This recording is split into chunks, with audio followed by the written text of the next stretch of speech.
At dahil niratipikahan na nga ng komite sa Senado itong bill na naglalayong palawigin yung term ng mga barangay opisyal at SK official, no? Siyempre, meron po itong mga pagbabago.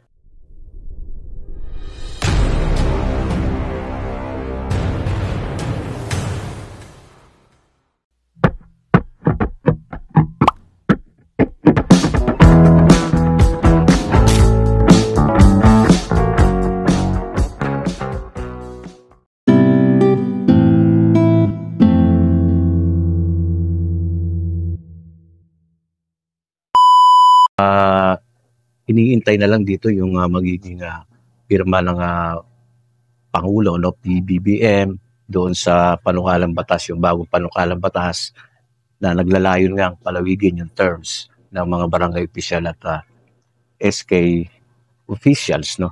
Meron itong mga pagbabago siyempre, mga counters, no. Unang-una, ang epekto niyan dito sa COMELEC. Napahayag nga ni COMELEC chairman ay meron silang nagpatawag sila ng emergency meeting dahil sigurado nga merong dapat mga i-adjust, no? Kung yung kanilang paghahanda ay merong kailangang ipatigil, no? Siyempre, unang-una yung gastos. Pondo yan. No? Kaya nagpatawag sila ng emergency meeting. At isa pang magiging pagbabago nito, yung dapat na voters registration sa July 1, gagawin na pong October, no? October 2025, natatagal ito ng mga August, no? 2026 yung voters registration. So nagkaroon po ito ng adjustment. Di ba? Ganun po talaga mangyari niyan. Para domino effect yan, no?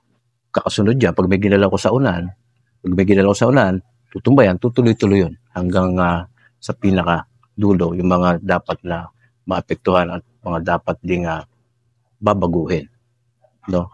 Siyempre, itong COMELEC tatalima yan sa presidente, no? Kung ano man yung magiging final, no? Ayun na yun.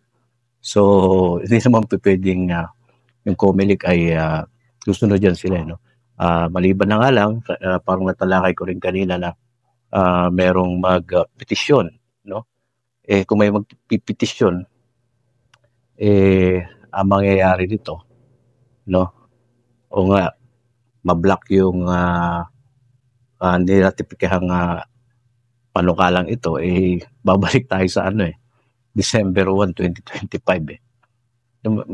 Medyo talagang malay mo, bigla pong magkaroon ng adjustment na naman yan, mahihirapan dito yung COMELEC. Sila yung apektado dito talaga, no? Siyempre tayong mga botante, nakaabang lang yan, nakaatay tayo ng mga update. Kung mayroon ng boto, di buboto. Kung wala, di wala. Di po ba? Ngayon naman, ito namang pagbabago din sa panukalang ito, no, yung makauupo. Sabi nga ay nakapaloob dito yung mali yung 2 terms, no? 3 terms pala, no?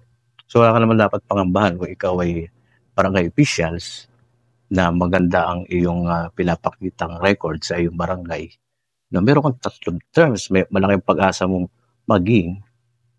maglingkod sa iyong barangay ng 4 times 3, so 12 years.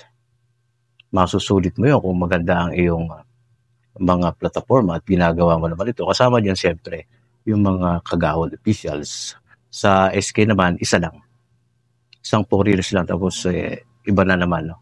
So, ayun yung mga ilang pagbabago dito sa panukalang batas na ito, no? BSKE 2025 na magiging 2026. Yung isang usapin na 2029, mukhang wala na yun, no? So, ayan yung update natin yun.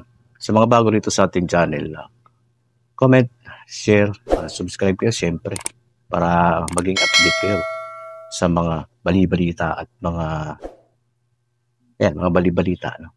So, hanggang dito lang ating content, no? Maraming salamat ulit sa inyo. God bless.